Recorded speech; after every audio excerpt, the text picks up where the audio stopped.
they're going to be facing off against one another. So one of these players is not going to meet their placing anymore, and it's actually the King Dedede from Peli popping out. Yeah, I think at first this is definitely a matchup thing.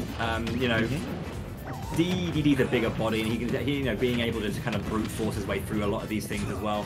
And I think like Peli's had a lot of experience with Snake, and I think one of those things where. Being able to I think this is a big thing. I remember watching Peli play Mr. R's Snake at Syndicate, I think, a couple years back. And I remember that thing, being able to inhale and then throw back the grenades is like one of those kind of like countermeasures like in the moment that works really, really well. So even though I know Peli had been wanting to stick to the Sonic, he knows when he has to bring out the big penguin. The big penguin. Yeah, I think I also just had in mind is that dash attack at the ledge is going to be such a two-framing menace because that Cypher is going to be an enormous hitbox extension for that dash attack. And that just will destroy Snake at a reasonably low percentage. Yeah, he's already been doing that a bunch of times. Good. There is the back air. You're not taking that, my friend. Yeah.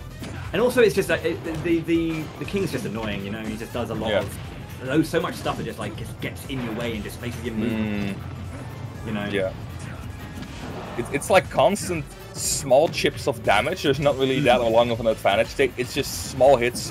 But those small hits do like 15%. So at one point, they're just gonna nag at you for just a tad bit too long, get you in an uncomfortable position, get caught up by a Gordo maybe, and then suddenly King Dedede is there, finishing up the stock with those super strong back air. The upper also kind of catching up the eyes, but that up tilt is gonna catch up his movement there. Tomberry taking this first stock on his part.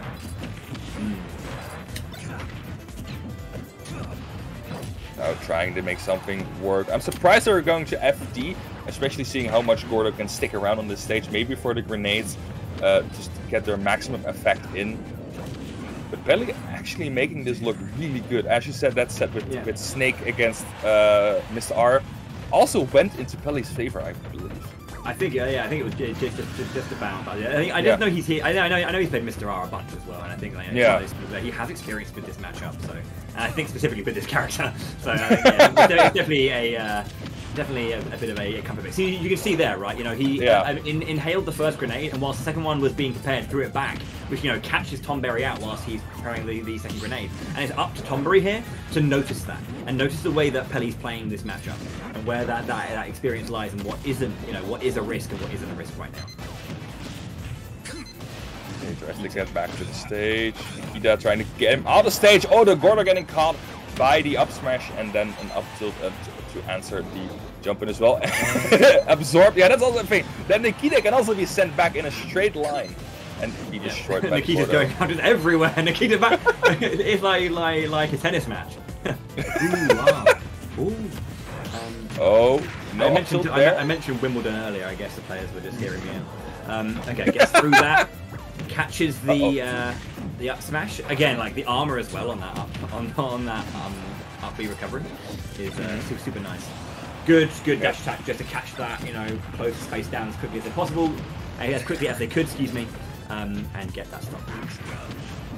Yeah, that dash attack making it work, but still Tomberry at 133%. There are a lot of options open for King Dedede to close out that stock, especially in terms of the stage. We already saw that the back air is going to be untackable at this point, so he has to watch out what he's going to do. Tomberry just trying to get the stage, going to the other side. Oh, but the grenade is going to get caught out by the Gordo, and Peli taking that first game. Remember when I was talking about pressing one too many buttons when you're even when you have that space open? It's just if you keep doing it, your opponent will find a moment, regardless of distance. Sometimes, well, I mean, when they have ranged options like like that, it'll bite you on the bum. Yeah, that one grenade too many, a grenade too far, and then suddenly that Gordo being reflected just flies through the stage, just instantly blasts through everything. Being such a strong hitbox there. But then again, maybe the stage change might be something different. We're going to PS2, we saw that against Rinner. The stage was really good for Tomberry, made a lot of good use on the stage, but is it going to help against the great King Penguin himself? Okay. Actually explodes, tries to get some more distance in general. Oh, but the Gordo also being Reflect, tries it again, but Gordo being a stubborn projectile, sometimes does not listen to what you want to do. And that backer also getting caught up by the Gordo stuck in the air, or on the side of the stage. A good opening right inside so far from Tomberry, but as you can see, Peli bringing it back just a little bit. Tomberry wanting to hold on to that one. They run up, grab. Gordo again off stage, going to follow up with that forward air after the jump came out. And maybe one jump too many, but that upper is for sure going to do it. Yeah. Nair just catching, any of those kind of higher options off the stage, just the active nature of that hitbox. Is that going to be enough? That is going to be enough. Good edge guard. Getting off there, just catching the end of those armored frames and just punishing them. Enough distance as well after Peli has used enough of those jumps. A thing I really noticed is that he's been getting a lot less mileage of those C4s. Again, Rinner, that was really the way of the game for the first 3 especially. And now it's kind of getting less used. I see it more often in just a place of area now instead of a trapping tool. Maybe because Peli is just getting really easily through that with the Gordo, with the reflected grenades kind of threatening that space. And maybe then the C4 is a better tool to just wait out for it. Maybe use it for falling down, kind of trying to catch him out with that. Oh, but the Nair actually going to do it. Okay, sure. I am surprised by that. I'm not gonna lie to you. I'm genuinely surprised by that. It didn't look like anything, but sure. That dash attack, as you were saying, Oh no! Going for That worked. There's a smile underneath the mask. There is a smile underneath that mask. That was disgusting. that is content right there. That was just a decision just to go in and completely neutralize any sense of recovery. He had the positioning, he had the opportunity, he had the stock. Why not? Yeah. Why not? Yeah, that's the kind of thing. Like if you recover with Snake, you can't really go back anymore. So it's like a standard trajectory you have to go through, and then if you get read out by the King DD, you get a super jump. That seems really unfortunate, kind of disgusting, but a really optimal option at that point as well. As we go into game number 3, again on Pokemon Stadium, Tomberry not believing that the stage was the problem at least.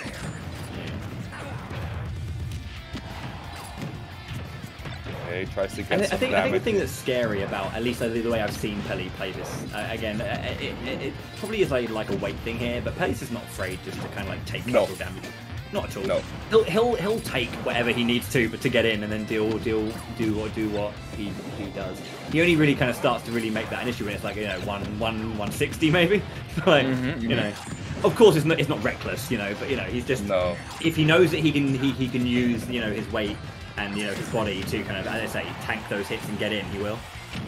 I think he knows that because the way that the way he has been killed a lot of those times is with these normal hits, and if he's confident that he's not going to get hit by those a lot, then that collateral damage can just be fine. You kind of ignore the trap Snake wants to place for you, because a lot of people are rightfully afraid of those grenades.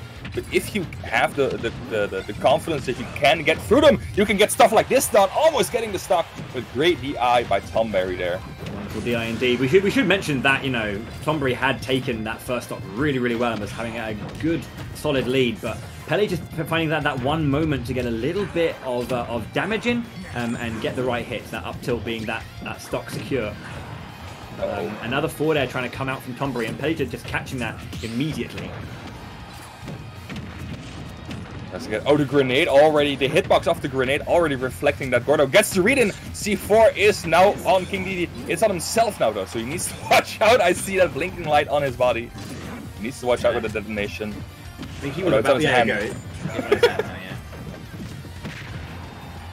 Punished by the dash deck.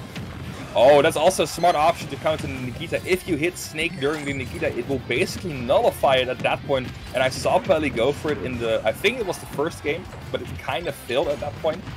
Still getting it now. Right there. Okay. Yeah, that just unfortunate. Yeah. The Gordo just catching the Cypher and then obviously falling down, upbeat to try and recover, but just too much percentage at that point. Take the stock regardless. So Tomberry, unfortunately, is finding himself in some situations where he can't do much, and just there's no choice but to get KO'd at times. But we've seen what Tomberry can do and how quickly Tomberry can like rack up percent and gain an advantage. It's just about, again, when it comes to fighting against Peli's D3, it's just getting the hit that matters. Yeah, it's kind of the hit that matters, but I have a lot of... I don't think Tomberry kind of knows what kind of hits he wants. Gets the Nikita again there. He's going to close it to stock with that backer at 70. Almost doing that. Gonna go high, catching him up high with the up air. And Peli closing it out with a clean 3-0, retaking his #1 place in the pool.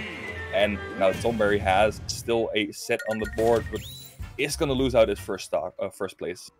Indeed. But that is, I feel, definitely an example of strong matchup up knowledge. As we were saying earlier, Peli's played, many snakes, and I think has had to deal with that before. So